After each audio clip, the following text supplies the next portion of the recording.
কিছু মেডিকেশনস দেখতে পাচ্ছি, like fluid, steroid, Lasix, dopamine, dobutamine, noradrenaline, adrenaline. এই মেডিকেশনগুলো আপনারা মোটামুটি নাম সবাই জানেন। আহ, এই মেডিকেশনগুলা বিভিন্ন লাইফ থ্রেটনিং কন্ডিশনের ক্ষেত্রে কিন্তু এগুলো ব্যবহার করা হয়। এইগুলো নিয়ে আমরা আজকে সংক্ষিপ্ত কিছু গ্রস আলোচনা করার চেষ্টা করব। প্রথমে হচ্ছে fluid. This is very important, কারণ ফ্লুইড আপনি সব জায়গায় প্র্যাকটিস করতে পারবেন, সেটা উপজেলা বলেন, জেলা লেভেল বলেন, ICU, HDU, CCU, tertiary level হাসপাতাল, সব জায়গাতে হচ্ছে যে আপনি এই ফ্লুইডের প্র্যাকটিসটা পাবেন এবং মোটামুটি অ্যাভেলেবল সব জায়গায়। সো এইটা আপনাকে হচ্ছে যে এইটা সম্পর্কে কিছু জানতে হবে, যে ফ্লুইড আপনি কখন দিবেন, কখন দিবেন না, এই জিনিসগুলো আপনাকে একটু জানতে হবে। যে ফ্লুইড আমরা যে কোনো শকের ক্ষেত্রে আমরা ফ্লুইড দিয়ে আমরা কারেকশন করার চেষ্টা করব। এছাড়াও এনি কাইন্ড অফ লস, সেটা ডায়রিয়া দিয়ে হতে পারে, অ্যাকুট ওয়াটারি ডায়রিয়া হতে পারে, আপার জিআই ব্লিডিং যেমন হেমাটেমেসিস দিয়ে হতে পারে বা মেলেনা দিয়ে হতে পারে, লোয়ার জিআই ব্লিডিং, তারপর সিভিয়ার ভমিটিং বা প্রফিউজ ভমিটিং, এগুলোর কারণে যদি পেশেন্ট হচ্ছে শকে চলে যায়, হ্যাঁ, বিপি অনেক বেশি কমে যায়, এইসব ক্ষেত্রে আপনাকে ফ্লুইড ব্যবহার করতে হবে। তবে যে কোনো ব্লিডিংয়ের ক্ষেত্রে আসলে যে কোনো ব্লিডিংয়ের ক্ষেত্রে মনে রাখবেন হচ্ছে সব থেকে বেস্ট হচ্ছে ব্লাড দেওয়া। ব্লাড লস হয়েছে, ব্লাড রিপ্লেস করা, এটি সব থেকে বেস্ট। কিন্তু ব্লাড তো অ্যারেঞ্জ করতে আপনার সময় লাগবে, সেই জন্য আপনি কি বসে থাকবেন? অবশ্যই বসে থাকবেন না। তো in the mean time, while you are arranging blood transfusion, start fluid. খুবই জেনারেল কথা, কিন্তু অনেক সময় ইমার্জেন্সি সিচুয়েশনে পড়লে এগুলো মাথায় কাজ করে না। সেই জন্য যে কোনো শকের পেশেন্ট, যে কোনো শকের পেশেন্ট অথবা any conditions that can predispose to shock, any shock or any condition that can predispose or that can develop shock or low BP, এইসব কন্ডিশনে সবার আগে কিন্তু আপনাকে আইভি চ্যানেল ওপেন করতে হবে। আইভি চ্যানেল যদি ওপেন না করেন, দেরি হয়ে গেলে ভেইন কলাপস করে যাবে, তখন চ্যানেল খুঁজে পাবেন না, তখন হাজার ফ্লুইড দিয়েও লাভ হবে না আপনি যদি চ্যানেল করতে না পারেন। সেই জন্য একটা শকের পেশেন্ট বা প্রেশার কম বা any condition that can predispose to shock, যেমন massive haemorrhage, massive bleeding, massive fluid loss, এই ধরনের কোনো কিছু থাকলে ইউজ ফার্স্ট অফ অল আপনার প্রথম কাজ হচ্ছে আইভি চ্যানেলটা সেট করা। আইভি চ্যানেল সেট করার পরে আপনি বাকি কিছু করতে পারবেন। কিন্তু আইভি চ্যানেল একবার যখন আপনি ভেইন কলাপস পেয়ে যাবেন, তখন আপনি আইভি চ্যানেল করতে পারবেন না এবং রুগীকে হচ্ছে মেডিকেশনও দিতে পারবেন না। সো এটা খুবই ভাইটাল একটা পয়েন্ট। যে কোনো ব্লিডিং এর ক্ষেত্রে আপনাকে ব্লাড দিতে হবে। তো ব্লাড দেওয়ার mean time, the time arranging for blood transfusion, এই মিন টাইমে আপনি ফ্লুইড দিবেন। ফ্লুইড তো আর এমনি দিবেন না, আপনাকে আইভি চ্যানেল করতে হবে। সেজন্য অবশ্যই যে কোনো পেশেন্ট শক আছে অথবা শকে যাচ্ছে অথবা বিপি কম হতে পারে, এরকম সিচুয়েশনে থাকলে আইভি চ্যানেল ওপেন রাখাটা বুদ্ধিমানের কাজ। ঠিক আছে? ইনফেরিয়র এমআই, এই ক্ষেত্রেও ফ্লুইড দেওয়া হয়। ইনফেরিয়র এমআই এর সাথে যদি আরভি ইনফাকশন থাকে, হুম, আহ, অনেক সময় বিপি কম থাকে, শকে থাকে, ইনফেরিয়র এমআই এর সাথে কার্ডিওজেনিক শকে থাকলে সেক্ষেত্রে অনেক সময় ফ্লুইড চ্যালেঞ্জ দেওয়া হয়। হ্যাঁ, ফ্লুইড চ্যালেঞ্জ দেওয়া হয়। তো এইটা আর কি, এগুলো আর কি আপনাদের উপজেলা বা জেলা লেভেলে আর কি এগুলো আর কি ম্যানেজ করা সম্ভব না।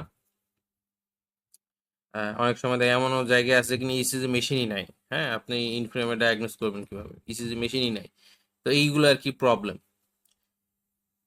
এছাড়াও ডিকে, তারপরে হচ্ছে যে এইচএসএস, এইসবের ক্ষেত্রে হচ্ছে যে আপনার ফ্লুইড লাগে। হ্যাঁ, তো এটা আপনি বুঝবেন কিভাবে? আরবিএসটা চেক করবেন, দেখবেন আরবিএসটা অনেক বেশি। রেসপিরেটরি ডিস্ট্রেস, হ্যাঁ, রেসপিরেটরি ডিস্ট্রেস হচ্ছে অ্যাবডোমিনাল পেইন। অ্যাবডোমিনাল পেইনটা হচ্ছে ডিকের ক্ষেত্রে অনেক সময় পাওয়া যায়। হ্যাঁ, ডিকের ক্ষেত্রে অনেক সময় অ্যাবডোমিনাল পেইন নিয়ে হচ্ছে প্রেজেন্ট করে, অ্যাকুট অ্যাবডোমিনাল ডিকের পেশেন্ট অনেক সময় প্রেজেন্ট করে। সো ওই সময়তে অনেক সময় মিস ডায়াগনোস হয় বা আরবিএসটা দেখাই হয় না। হ্যাঁ, তো এই জিনিসগুলো কিন্তু হয়। So any kind of acute abdominal pain আপনাকে আসলে অবশ্যই আপনাকে আরবিএসটা আপনি যত যাই করেন, আল্ট্রাসাউন্ড করেন, এক্সরে অ্যাবডোমেন করেন, যাই করেন, আরবিএসটা মিস করা যাবে না। এটা কিন্তু খুবই ভাইটাল একটা পয়েন্ট, কারণ ডিকের পেশেন্ট অ্যাকুট অ্যাবডোমেন নিয়ে প্রেজেন্ট করতে পারে। So be careful. Any kind of trauma বা রোড ট্রাফিক অ্যাক্সিডেন্ট, সেখান থেকে যদি কোনো ম্যাসিভ ব্লিডিং হয়, তাহলে সেক্ষেত্রে আপনাকে ফ্লুইড অ্যারেঞ্জ করতে হবে এবং একই সাথে আপনাকে ব্লাড ট্রান্সফিউশনের জন্য ব্যবস্থা নিতে হবে। ব্লাড ট্রান্সফিউশন আসা পর্যন্ত আপনি ফ্লুইড চালাতে থাকবেন, যাতে বিপিটা না কমে বা শকে যদি না যেন না চলে যায়। ঠিক আছে?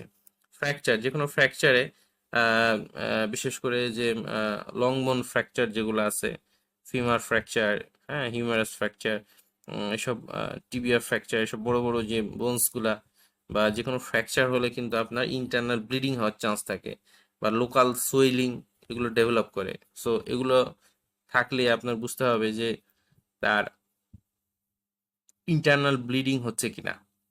ওই পেশেন্টগুলো দেখা যাবে যে বিপি কমে যাচ্ছে, পেশেন্ট খারাপ হয়ে যাচ্ছে। So start the fluid and arrange blood transfusion. Fluid কি দিতে পারেন? নর্মাল স্যালাইন দিতে পারেন, হ্যাঁ, ডিএনএস দিতে পারেন, অর্থাৎ ইলেকট্রোলাইট কন্টেনিং ফ্লুইড।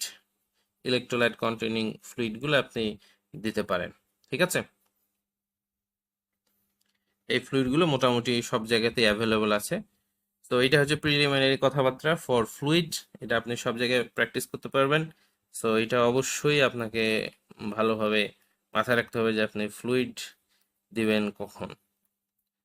নাও স্টেরয়েড, এটারও প্র্যাকটিস আপনার উপজেলা, জেলা লেভেল থেকে শুরু করে টারশিয়ারি, স্পেশালাইজ, সুপার স্পেশালাইজ ইনস্টিটিউশনে আপনি স্টেরয়েড প্র্যাকটিস করতে পারবেন। এখানে খুব বেশি তেমন কোনো ইনফিউশন পাম্প বা এগুলো কিছু প্রয়োজন হয় না। স্টেরয়েড প্র্যাকটিসের ক্ষেত্রে আপনি ডাইরেক্ট আইভি ইনজেকশন পুশ করতে পারবেন। সো স্টেরয়েড আপনি কখন দিবেন? সিভিয়ার অ্যাজমার ক্ষেত্রে, অনেক সময় রেসপিরেটরি ফেইলিওর ডেভেলপ করতে পারে, তো এইসব ক্ষেত্রে স্টেরয়েড। তারপরে haemorrhagic stroke, cerebral oedema, head injury, এগুলো কিন্তু খুব খারাপ কন্ডিশন, লাইফ থ্রেটনিং কন্ডিশন, তো এইসব ক্ষেত্রে স্টেরয়েড দিতে হয়। হাইপোভলিউমিক শক, হাইপোভলিউমিক শকে হচ্ছে বিপি কম থাকে। সো এখানে আপনাকে হচ্ছে যে যেসব স্টেরয়েডের মিনারেলোকর্টিকয়েড অ্যাক্টিভিটি আছে, হ্যাঁ, সেই সব স্টেরয়েডগুলো এই হাইপোভলিউমিক শক রিলেটেড, অর্থাৎ যেখানে বিপি কম এইসব জায়গাতে আপনি মিনারেলোকর্টিকয়েড অ্যাক্টিভিটি আছে এইরকম স্টেরয়েড ইউজ করাটা বেটার। সেপটিক শক, এখানেও বিপি কম থাকে, সো এখানে মিনারেলোকর্টিকয়েড টাইপের স্টেরয়েড, অ্যাডিসনস, ক্রাইসিস, লো বিপি থাকে, অ্যানাফাইল্যাক্সিস, লো বিপি থাকে। তো এই এই এই এই মোটামুটি সবগুলোতেই কিন্তু হচ্ছে যে আপনার স্টেরয়েড দেওয়া দিতে হয়। এবং হচ্ছে যে যদি বিপি কম থাকে তাহলে সেক্ষেত্রে মিনারেলোকর্টিকয়েড অ্যাক্টিভিটি আছে এইরকম স্টেরয়েড দিলে বিপিটা একটু কারেকশন হওয়ার সম্ভাবনা থাকে। হ্যাঁ, এছাড়াও বিপি কম থাকলে কিন্তু আপনাকে ওই যেটা বললাম যে any condition that can lead to reduce blood pressure or shock predisposing, যদি কোনো কারণ থাকে তাহলে সেক্ষেত্রে আপনাকে ফ্লুইডও দিতে হবে। তো এইসব ক্ষেত্রে যদি আপনার বিপি কম থাকে তাহলে কিন্তু আপনি এখানে ফ্লুইডও দেওয়া লাগতে পারে। এবার আসেন আমরা স্টেরয়েডের কিছু জিনিস জানবো যেটা আপনাদের স্টেরয়েড প্র্যাকটিস করতে হেল্প করবে। সেটা হচ্ছে এখানে কতগুলো স্টেরয়েড আমরা দেখতে পাচ্ছি, খেয়াল করেন। অ্যান্টি ইনফ্লামেটরি বা গ্লুকোকর্টিকয়েড পটেন্সি আর মিনারেলোকর্টিকয়েড পটেন্সি। মিনারেলোকর্টিকয়েডগুলো ব্লাড প্রেশার মানে ঠিক করতে হেল্প করে। তো দেখেন এখানে হাইয়েস্ট অ্যান্টি ইনফ্লামেটরি সেটা হচ্ছে যে ডেক্সামেথাসোন, দেখেন এখানে 25। আর ডেক্সামেথাসোনে কিন্তু কোনো মিনারেলোকর্টিকয়েড অ্যাক্টিভিটি নাই। কাজেই যেখানে বিপি বাড়াতে হবে এই সব জায়গায় আপনি ডেক্সামেথাসোন দিয়ে কিন্তু খুব বেশি লাভ নাই, কারণ এর মিনারেলোকর্টিকয়েড অ্যাক্টিভিটি নাই। অন্যগুলোর কিন্তু কম বেশি আছে। সো বিপি বাড়ানো যদি প্রয়োজন হয় তাহলে সেক্ষেত্রে ডেক্সামেথাসোন বাদে বাকিগুলো আপনি হচ্ছে ইউজ করতে পারেন। ঠিক আছে? আর যদি আপনার সব থেকে হাইয়েস্ট গ্লুকোকর্টিকয়েড পটেন্সি বা হচ্ছে যে হাইয়েস্ট অ্যান্টি ইনফ্লামেটরি হচ্ছে যে আপনার প্রয়োজন হয়, হ্যাঁ, তাহলে সেক্ষেত্রে আপনি ডেক্সামেথাসোন ইউজ করতে পারেন। এটা হচ্ছে পটেন্সি সব থেকে বেশি। অন্যগুলো ব্যবহার করতে পারেন, কিন্তু সব থেকে বেশি অ্যান্টি ইনফ্লামেটরি প্রপার্টি হচ্ছে ডেক্সামেথাসোনের, ঠিক আছে। আর ডেক্সামেথাসোন কিন্তু জিরো মিনেলোকয়েড অ্যাক্টিভিটি, এটা বিপি বাড়াতে এটা সাহায্য করে না। সো শখের ক্ষেত্রে ডেক্সামেথাসোন দিয়ে খুব বেশি লাভ হবে না। সেক্ষেত্রে আপনাকে আদার্স যেগুলো মিনেলোকয়েড অ্যাক্টিভিটি আছে ওই সবগুলো আপনাকে প্র্যাকটিস করতে হবে, ঠিক আছে। তো এইটুকু জানলে আপনি মোটামুটি আপনার স্টেরয়েড চয়েসটা আপনি আহ, নিজেই চয়েস করতে পারবেন। স্টেরয়েড কিভাবে ব্যবহার করা হয়, যেমন হচ্ছে এই কর্সন নামে পাওয়া যায় ইঞ্জেকশন কর্সন। মনে রাখবেন অ্যাডাল্টদের ক্ষেত্রে অনেকে দেখা যায় 1 ভায়াল করে লিখে, এটা আসলে 1 ভায়াল দিয়ে কোনো ক্ষেত্রে আসলে খুব বেশি কাজে আসবে না। স্টেরয়েডের ক্ষেত্রে যেটা বলা হয়েছে, আপনি স্ট্যাট আগে 2 ভায়াল দিবেন, তারপর স্ট্যাট দিবেন 2 ভায়াল, এরপর কোনো কথা। হ্যাঁ, এরপর আপনি 1 ভায়াল 8 আওয়ারলি করে রাখতে পারেন অথবা 12 আওয়ারলি। তবে আপনাকে মনে রাখতে হবে যে স্টেরয়েড দিলে কিন্তু ডায়াবেটিস বা আরবিএস বাড়ে। সো ডায়াবেটিক পেশেন্টদের ক্ষেত্রে এটা একটা কনসিডারেশনে রাখতে হবে যে আপনি কত আপনি ডোজ মডিফিকেশন করবেন কিনা, 8 আওয়ারলি বা 12 আওয়ারলি। হ্যাঁ, ডায়াবেটিস থাকলে একটু কম দেওয়াই ভালো, 12 আওয়ারলি দেওয়াই ভালো। 8 আওয়ারলি দিলে আপনার আরবিএসটা অনেক বেশি হাই হয়ে যায়। এটা আর কি আপনার ক্লিনিক্যাল জাজমেন্টের উপর ডিপেন্ড করবে। হুম। তারপরে রক্সাডেক্স যদি ব্যবহার করেন তাহলে এটা হচ্ছে ডেক্সামেথাসোন 1 অ্যাম্পুল আইভি স্টার্ট। রক্সাডেক্স আপনি স্টার্ট ডোজে 1 অ্যাম্পুল দিবেন। হ্যাঁ, এখানে 1 অ্যাম্পুল দিলেই হয় স্টার্টে। আর কর্সনের ক্ষেত্রে 2 ভায়াল দিতে হয়। হ্যাঁ, এরপরে হচ্ছে ওয়ান্স ডেলি রাখতে পারেন বা 8 আওয়ারলি রাখতে পারেন। এখানেও আপনাকে ডায়াবেটিসটা কনসিডারেশনে রাখতে হবে।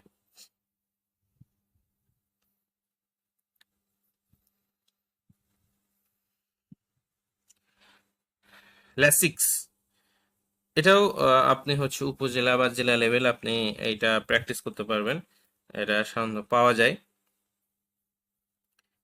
হুম, উপজেলা জেলা লেভেলে পাওয়া যায়। তো পালমোনারি ইডিমা, হ্যাঁ, বা হচ্ছে এলভিএফ, এইসব ক্ষেত্রে হচ্ছে যে আপনার ল্যাসিক্স ব্যবহার করা হয়। যদি ফেইলরে থাকে, দেখা যাচ্ছে যে লেগ ইডিমা, অর্থোপনিয়া, হ্যাঁ, ব্যাসাল ক্রিপিটেশন, এগুলো থাকলে হচ্ছে যে আপনার অর্থাৎ ফেইলরে আছে, এই সব ক্ষেত্রে আপনাকে হচ্ছে ল্যাসিক্স ব্যবহার করতে হবে। ল্যাসিক্স খুবই সহজ। ল্যাসিক্স 2 অ্যাম্পুল স্টার দিয়ে হচ্ছে বিডি করে রাখতে হয় 8 AM 4 PM। এটা খুবই সহজ। আচ্ছা, আরেকটা জিনিস সেটা হচ্ছে যে অনেক সময় দেখা যাচ্ছে যে এরকম আর কি 2 ভায়াল এভাবে 2 অ্যাম্পুল এভাবে দিয়ে আর কি খুব বেশি ইমপ্রুভ হয় না। হ্যাঁ, সো অনেক সময় কন্টিনিউয়াস ইনফিউশন প্রয়োজন হয়। হ্যাঁ, এটা বিশেষ করে সিসিউ, হ্যাঁ, সিসিউ বা আইসিইউতে কিন্তু এরকম কন্টিনিউয়াস ইনফিউশন অনেক সময় ব্যবহার করা হয়। সিসিউতে প্রায় এটা কন্টিনিউয়াস ইনফিউশন হিসেবে ব্যবহার করা হয়। এরকম 2 অ্যাম্পুল এরকম গ্যাপে গ্যাপে দিয়ে খুব বেশি ইমপ্রুভমেন্ট পাওয়া যায় না, অনেক বেশি ফেইলিওর বা আরো বিষয় থাকে আর কি। তো সেসব ক্ষেত্রে অনেক সময় সিরিঞ্জ পাম্পে ব্যবহার করা হয়। তো সিরিঞ্জ পাম্পে হচ্ছে 5 অ্যাম্পুলের সাথে 40 cc নর্মাল স্যালাইন এটা মিশিয়ে হচ্ছে 2 থেকে 5 ml/আওয়ারে এটা হচ্ছে কন্টিনিউয়াস ইনফিউশন পাম্প হিসেবে সিরিঞ্জ পাম্পে ব্যবহার করা হয় সিসিউতে, ঠিক আছে।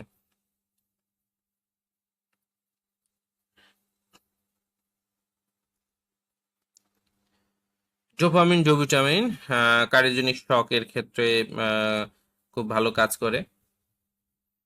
ডোপামিন তবে সবার ক্ষেত্রে আসলে কাজ করে না। আসলে মেডিকেশন কোনটা কার ক্ষেত্রে কাজ করবে এটা আসলে বলা যায় না, এটা আসলে খুব টাফ। হ্যাঁ, তো কার্ডিওজেনিক শক, কার্ডিয়াক কোনো ইনসাল্ট আছে, হ্যাঁ, এই জিনিসটা কিন্তু অনেক সময় ইয়া হয়, ভুল হয় যে আহ, আপনি কার্ডিওলজি ডিপার্টমেন্টে কাজ করতেছেন, আপনার কাছে একটা পেশেন্ট বিপি কম নিয়ে আসছে, তার মানে এই না যে এই পেশেন্টটা সব সময় যে কার্ডিওজেনিক শক, ব্যাপারটা কিন্তু এরকম না। আপনার কার্ডিওলজি ওয়ার্ডে কি ডায়রিয়া রোগী আসতে পারে না? অবশ্যই আসতে পারে। কার্ডিওলজি ওয়ার্ডে ডায়রিয়া রোগী আসতে পারে বিপি কম নিয়ে, আপনি ওখানে ডোপামিন ডোবুটামিন দিয়ে দিচ্ছেন, কিছুই হবে না, কোনো লাভ হবে না। তারপরে হচ্ছে কার্ডিওলজি ওয়ার্ডে কি ডিকি এর পেশেন্ট আসতে পারে না? অবশ্যই আসতে পারে। তাহলে আপনার কার্ডিওলজি ওয়ার্ডে আপনি যখন কাজ করবেন তখন যদি আপনার কাছে একটা শকের পেশেন্ট আছে, বিপি পাচ্ছেন না, আপনার ম্যাক্সিমামের ক্ষেত্রে এটা মাথায় স্ট্রাইক করে যেটা আরে কার্ডিওজেনিক শক। কার্ডিওলজি ওয়ার্ডে কি আপনার হচ্ছে সবসময় কার্ডিওলজির পেশেন্টই আসে? ব্যাপারটা কিন্তু এমন না, অন্য পেশেন্টও আসতে পারে এবং আসে এবং প্রায়ই থাকে। এবং এইগুলো হচ্ছে খুবই মিস ডায়াগনোস হয়, মানে হিস্ট্রি ঠিক মতো অনেক সময় বায়াস হয়ে যায় যে কার্ডিওলজি ওয়ার্ডে একটা রুগী নন কার্ডিয়াক চেস্ট পেইন নিয়ে রিলিজ দিতে গেলে অনেকবার অনেক কিছু ভাবনা চিন্তা করতে হয়, এরকম কিছু বায়াসনেস আর কি কাজ করে। হ্যাঁ, সেই রকম এটাও যে ক্যাটালিস্ট ওভারডে বিপি কম, আপনি কার্ডিওজেনিক শক থেকে বের হয়ে অন্য কিছু চিন্তা করতে আপনার মানে অনেক কিছু ভাবনা করতে হবে আর কি। কিন্তু হিস্ট্রি ইজ ইম্পর্টেন্ট, আপনাকে হিস্ট্রি নিতে হবে। হ্যাঁ, যে পেশেন্টের ডায়রিয়া হয়েছে কিনা আপনাকে অ্যাটলিস্ট কুইক হিস্ট্রি নিয়ে এক্সক্লুড করতে হবে, যা এই ডায়রিয়া বা ভমিটিং এর কোনো হিস্ট্রি আছে কিনা। তাহলে ভমিটিং কোনো যদি হিস্ট্রি থাকে, হিস্ট্রি থাকে, আপনি ফ্লুইড দিবেন, জাস্ট ফ্লুইড। এক্ষেত্রে ডোপামিন ডোমোটামিন দিয়ে তো লাভ নাই, তার ভলিউম লস আছে, ভলিউম কারেকশন করতে হবে। ডিকের পেশেন্ট তো হচ্ছে বিপি কম থাকে, তাই না? তাহলে কার্ডিওলজি ওয়ার্ডে একটা লো বিপি যদি আসে, আপনি সাথে সাথে রুগীটার আরবিএসটা চেক করার ব্যবস্থা করেন। দেখবেন আপনি যদি আরবিএস যদি অনেক বেশি থাকে, তাহলে এখানে আপনাকে কনকমিটেন্ট ডিকে বা শুধু solely ডিকে, হ্যাঁ, বা এইচএসএস এইগুলো নিয়ে আর কি আপনাকে চিন্তা করতে হবে। ঠিক আছে না? তো এই জিনিসগুলো কিন্তু মাথায় রাখতে হবে। তো ডোপামিন ডোবুটামিন এগুলো দেওয়ার আগে আপনাকে এই জিনিসগুলো এক্সক্লুড করে নিতে হবে, তার ভমিটিং ছিল কিনা, তার হচ্ছে ডায়রিয়া ছিল কিনা, তার ডিকে এগুলো হয়েছে কিনা, তাই না? এগুলো এক্সক্লুড করার পরে যখন দেখবেন যে না এগুলো কিছু নাই এবং কার্ডিয়াক একটা ইনসাল্ট আছে, বিপি কম, তখন আপনি কার্ডিওজেনিক শক হিসেবে চিন্তা করেন এবং ইউ ক্যান স্টার্ট ডোপামিন ডোবিটামিন। কিভাবে ব্যবহার করা হয়? ডোপামিন 2 অ্যাম্পুলের সাথে 40 সিসি নর্মাল স্যালাইন 2 থেকে 5 ml পার আওয়ার সিরিঞ্জ পাম্পে। এর সাথে ডোবুটামিন 2 অ্যাম্পুলের সাথে 40 সিসি নর্মাল স্যালাইন, এটা 2 থেকে 5 ml per hour in syringe pump. এই সাধারণত ডোপামিন ডোবুটামিন একসাথে প্রেসক্রাইব করা হয়। তো খেয়াল রাখতে হবে এই যে এই ডোপামিন ডোবুটামিন এগুলো আসলে সিরিঞ্জ পাম্পে দেওয়াটাই হচ্ছে বেশি উত্তম। হ্যাঁ, সিরিঞ্জ পাম্পে দেওয়াটাই বেশি উত্তম, কারণ এগুলোতে হচ্ছে পেশেন্ট অনেক রেসলেস হয়ে যায়। হ্যাঁ, পেশেন্ট অনেক রেসলেস হয়ে যায়, ছটফট করতে থাকে, নানা রকম সাইড ইফেক্ট হয়। সেজন্য এগুলো আসলে সরাসরি যে মানে আইভি ইনফিউশন সরাসরি স্যালাইনের মাধ্যমে দিয়ে দেওয়াটা, যে সরাসরি স্যালাইনের মাধ্যমে আপনি একবারে সরাসরি আহ, মানে ড্রপসে আপনি এভাবে দিলে কিন্তু এই ধরনের কিন্তু মানে ইয়া থাকে। হ্যাঁ, এবং ডোপামিন ডোবুটামিন এই জিনিসগুলো কিন্তু আর কি কার্ডিয়াক মনিটরিং সহ দেওয়া অনেক ভালো আর কি। হ্যাঁ, মনিটরিং ছাড়া জাস্ট ব্লাইন্ডলি দেওয়াটা কিন্তু একটু ঝামেলা, সেজন্য আইডিয়ালি হচ্ছে সিরিঞ্জ পাম্পের দেওয়াটাই হচ্ছে ভালো। হুম, তারপরও যদি এইটাকে হচ্ছে যে আপনি ড্রপস পার মিনিটে ক্যালকুলেট করেন, তাহলে ডোজটা কীরকম আসে সেটা যদি আমরা একটু দেখি। যেমন এখানে বলা হচ্ছে যে সিরিঞ্জ পাম্পে হচ্ছে যে 2 থেকে 5 ml পার আওয়ার, তাহলে আমরা যদি 5 ml পার আওয়ার এটাকে যদি একটা আমরা স্ট্যান্ডার্ড ধরি, যে আমরা 5 ml পার আওয়ার আমরা হিসাব করছি, আমাদের হচ্ছে ড্রপ ফ্যাক্টর আমরা যদি 15 ধরি, ড্রপ ফ্যাক্টর যদি আমরা 15 ধরি, হুম, ড্রপ ফ্যাক্টর 15 ধরলে এই যত ml পার আওয়ার এটাকে ড্রপ ফ্যাক্টর দিয়ে গুণ করতে হবে। হ্যাঁ, তাহলে 5 15, 5 দিয়ে 15কে গুণ করলে কত আসে? 75। এইটাকে 60 দিয়ে ভাগ করতে হবে, 75 ভাগ 60, তাহলে আসে মোটামুটি হচ্ছে 1.25। 1.25 এটা হচ্ছে ড্রপস পার মিনিট। এই যে 1.25 ড্রপস পার মিনিট এটা ক্যালকুলেট করা হলো, এটা হচ্ছে এই যে 40 সিসি। হ্যাঁ, এই সিরিঞ্জ পাম্পের ক্ষেত্রে। ঠিক আছে,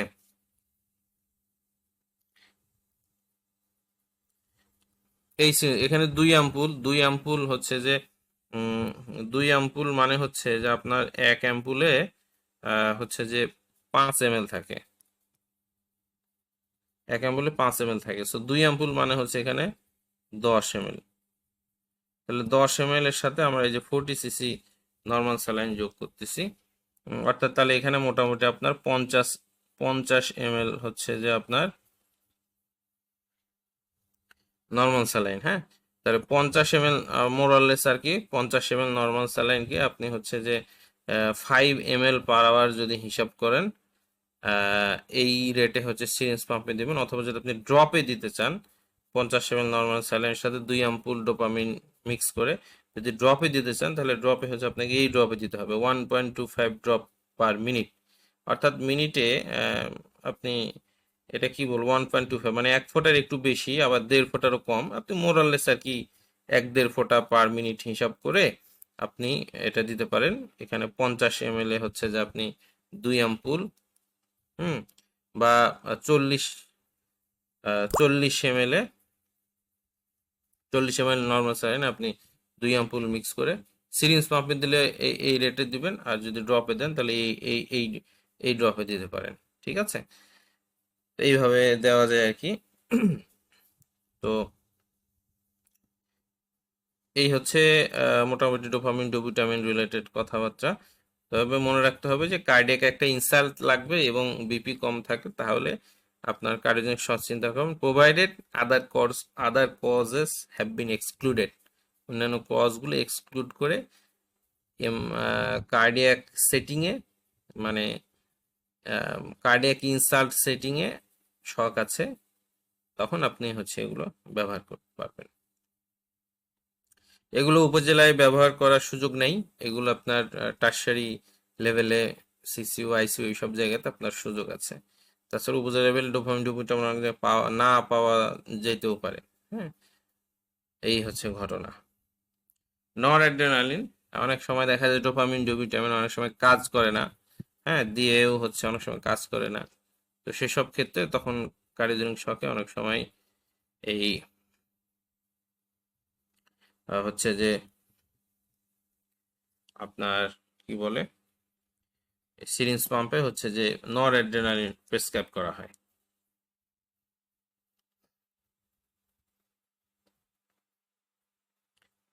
ঠিক আছে, এই হচ্ছে মোটামুটি আর কি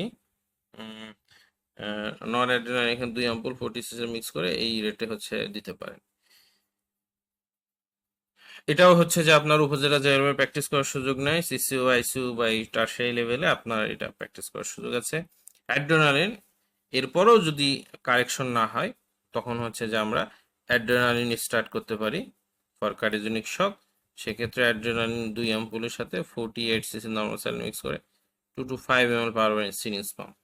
ঠিক আছে, তো যে কোনো যেটা বললাম যে কোনো আপনি হচ্ছে যে ml পার আওয়ারকে হচ্ছে আপনি ড্রপ পার মিনিটে কনভার্ট করতে পারেন, সেই ক্ষেত্রে আপনাকে ml পার আওয়ার এটাকে এখানে 5 ml এটাকে হচ্ছে ড্রপ ফ্যাক্টর যেটা 15 দিয়ে গুণ করতে হবে, 75 দিয়ে হচ্ছে যে এই 75কে হচ্ছে 60 দিয়ে ভাগ দিলে হচ্ছে যে আপনি ড্রপ পার মিনিট পাবেন।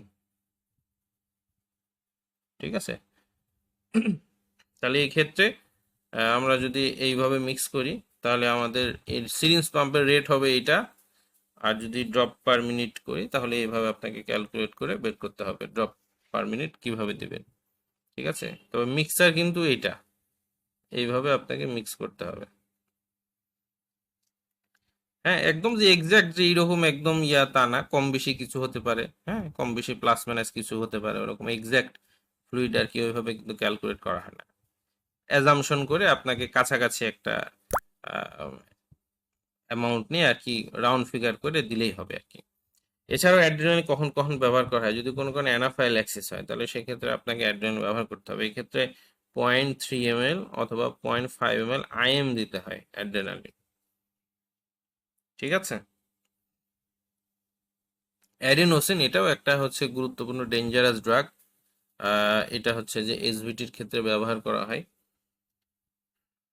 তো অ্যাড্রেনালিন এটাও হচ্ছে যে আপনাকে টারশারি লেভেলে ব্যবহার করতে হবে। অ্যাডেনোসিন এটাও হচ্ছে টারশারি লেভেলে, এটা আর কি উপজেলা লেভেলে এগুলো আর কি মেডিকেশন থাকে না, তো অ্যাডেনোসিনও থাকে না, এটাও আপনাকে টারশারি ব্যবহার করতে হবে, টারশারি লেভেল বা আইসিইউ সিসিইউ এইসব জায়গায় আইডি কার্ড নামে পাওয়া যায়, বা অ্যাডেনোসিন দিলেও হবে। এটা হচ্ছে কিভাবে দিতে হয়, যদি এসভিটি আসে, এসভিটির যদি আসে তাহলে সেক্ষেত্রে অর্থাৎ ন্যারো কমপ্লেক্স ট্যাকিকার্ডিয়া এসভিটি, সেক্ষেত্রে 2 অ্যাম্পুল স্ট্যাট দিয়ে হচ্ছে যে সাথে সাথে 10 ml নর্মাল স্যালাইন ফ্লাস্ক দিতে, এটা ব্যবহার করতে দুইজন মানে লাগে, দুইজন নার্স লাগে। একজন হচ্ছে মানে এডি কার্ডটা পুশ করবে, আর একজন হচ্ছে যে নর্মাল স্যালাইন পুশ করবে। হ্যাঁ, একদম দ্রুত কাজ করে, ম্যাজিকের মতো কাজ করে, এবং উইথ কার্ডিয়াক মনিটরিং অবশ্যই। তো এসভিটি আসলে এটা দেওয়ার পরে হচ্ছে যে কিছুক্ষণ ওয়েট করতে হবে, 10 মিনিট। যদি হয়ে গেলে ভালো হয়ে গেল তো গেল, আর যদি রিকভারি না হয় তাহলে আবার হচ্ছে এটা রিপিট করতে হবে।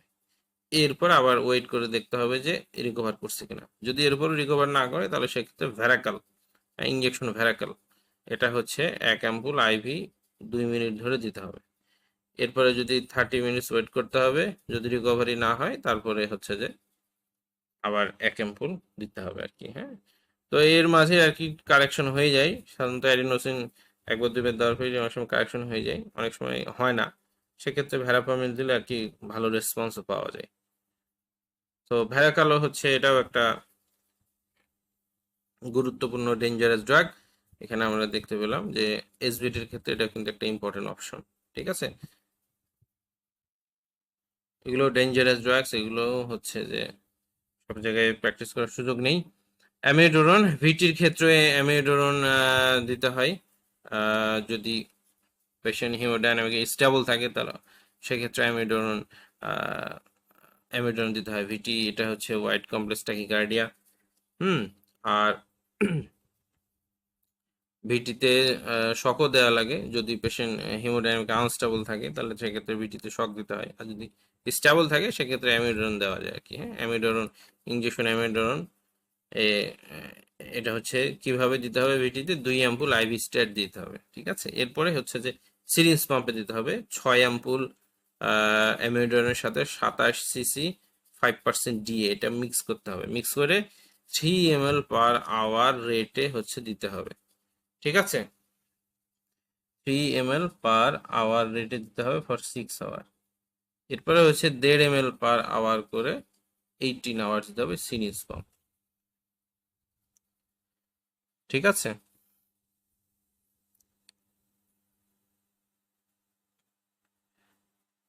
এই হচ্ছে ঘটনা। আর যেটা বললাম যে ml/hour-কে ড্রপ পার মিনিটে কনভার্ট করতে পারেন, যেটা বলা হলো এইটা দিয়ে। তাহলে এই ক্ষেত্রে ড্রপ পার মিনিট কিভাবে কনভার্ট করবেন, ml/hour 3, তাহলে হচ্ছে যে আপনার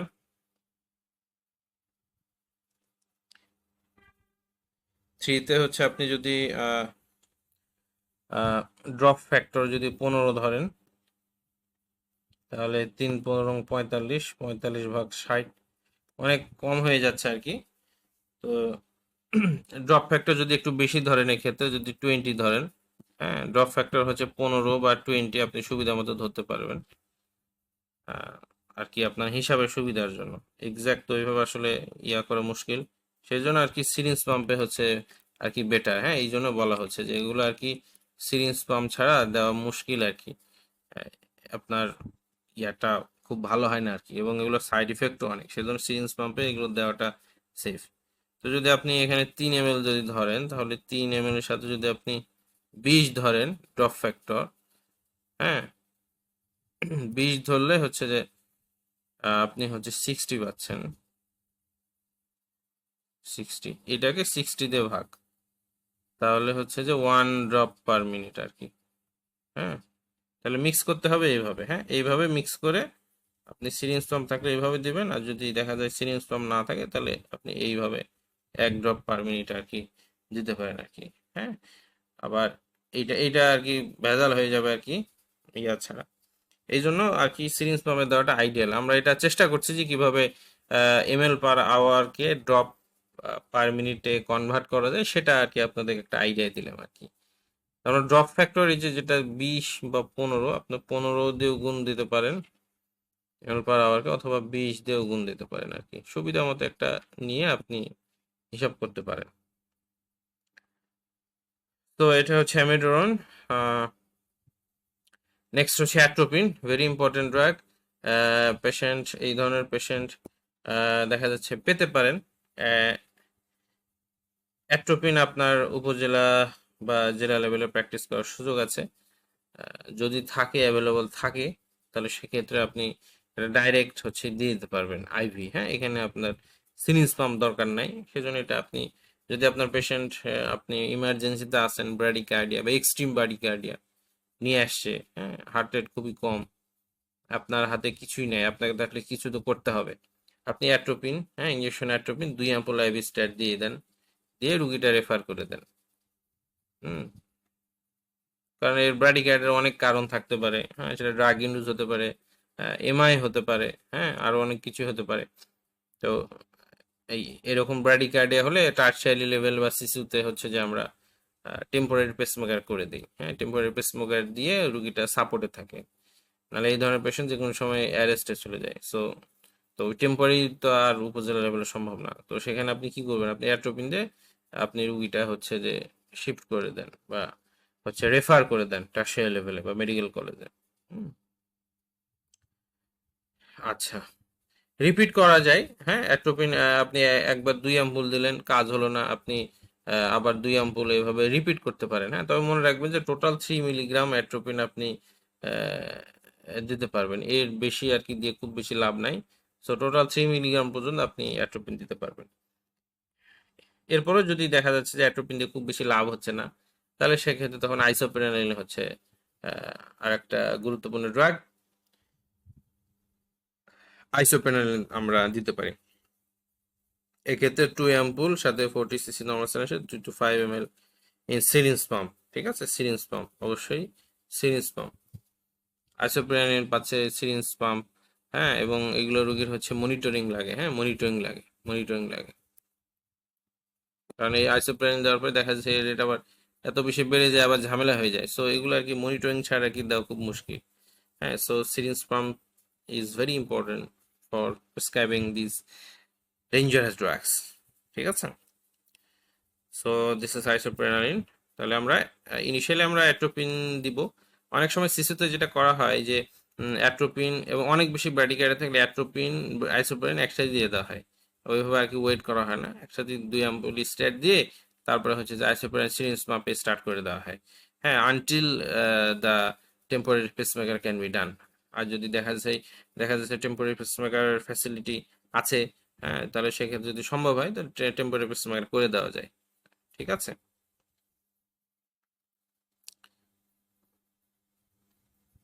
GTN another important drug hypertensive ইমার্জেন্সির ক্ষেত্রে। জিটিএন এর হচ্ছে জিটিএন ব্যবহার করা হয় টারশিয়ারি লেভেলে, বিশেষ করে সিসিউতে এটার প্র্যাকটিস আছে। হাইপারটেনসিভ ইমার্জেন্সি, অনেক বেশি প্রেশার, হ্যাঁ, সাথে হচ্ছে যে প্রেশারের সাথে পেশেন্টের এনকেফালোপ্যাথি হয়ে গেছে। হ্যাঁ, এনকেফালোপ্যাথি, টার্গেট অর্গান ফেইলিওর, হ্যাঁ, টার্গেট অর্গান ড্যামেজের হিস্ট্রি আছে। সরি, টার্গেট অর্গান ড্যামেজ আছে, সাথে বিপি অনেক বেশি, হাইপারটেনসিভ ইমার্জেন্সি, এসব ক্ষেত্রে আপনার আম, উপজেলা লেভেলে আর কি খুব বেশি কিছু করার থাকে না, কারণ এগুলো উপজেলায় পাওয়া যায় না, জিটেন আইভি আসলে পাওয়া যায় না। তো সেক্ষেত্রে অনেক সময় উপজেলা লেভেলে হাতের কাছে আর কি ল্যাসিক ছাড়া আর কি কিছুই থাকে না। হ্যাঁ, তো এইসবে আর কি আম, যদি কিছুই না থাকে, অ্যাটলিস্ট ল্যাসিক যদি থাকে, তো সেক্ষেত্রে আপনার ল্যাসিক দিয়ে রাজশাহী লেভেলে পাঠায় দেন আর কি। আহ, কিছু তো করার নেই আর কি হাতের কাছে। বা হচ্ছে যে আপনি একটা অ্যান্টি হাইপারটেনসিভ একটা স্ট্যাট ডোজ দিয়ে দেন। হ্যাঁ, কম্বিনেশন যে অ্যান্টি হাইপারটেনসিভ আছে, যেমন বাইজোরান, এই টাইপের ওষুধগুলো একটা ট্যাবলেট খাওয়াই দিয়ে আপনাকে রেফার করে দিতে হবে, কিছু করার নাই আর কি। হ্যাঁ, হাইপারটেনশন ইমার্জেন্সির ক্ষেত্রে, সেই ক্ষেত্রে পেশেন্ট হাইপারটেনশন থাকবে এবং পেশেন্ট ইনকাফালভাবে থাকতে পারে, পেশেন্টের ভীষণ অ্যাবনর্মালিটি থাকতে পারে, পেশেন্টের সাথে ইউরিন আউটপুট নাই হয়ে যেতে পারে, অনেক বেশি প্রেশার, ইউরিন আউটপুট নাই। হ্যাঁ, তাহলে হচ্ছে আপনার রেনাল ফাংশন ড্যামেজ হয়েছে। হ্যাঁ, তো এইসব গুলো হচ্ছে আর কি আপনার target organ damage in hypertensive emergency. তো এরকম ক্ষেত্রে থাকলে আপনাকে এটা উপজেলায় ম্যানেজ করার সুযোগ নেই, আপনাকে পাঠিয়ে দিতে হবে। ইমার্জেন্সি যদি হাতের কাছে যেটা আছে সেটা দিয়ে পাঠিয়ে দিবেন। এরপরে টারশিয়ারি লেভেলে যারা থাকবেন বা অ্যাটাচমেন্টে যারা কেউ যদি কাজ করেন, সিসিউতে বা আইসিউতে বা যেভাবে যেভাবেই হোক, তখন আপনারা এই প্র্যাকটিস এই তখন আপনাদের এটা কাজে লাগবে। ইঞ্জেকশন অ্যানরিল, হ্যাঁ অ্যানরিল, এটা হচ্ছে 1 অ্যাম্পুল 40 সিসির সাথে মিক্স করে 0.6 ml পার আওয়ার সিরিঞ্জ পাম্পে দিতে হয় 15 মিনিট। মনিটরিং লাগে আর কি, এগুলোর ক্ষেত্রে খুবই গুরুত্বপূর্ণ, খুবই ডেঞ্জারাস ড্রাগস জিটিএন। তো থ্যাংক ইউ, খুব ছোট একটি ক্লাস।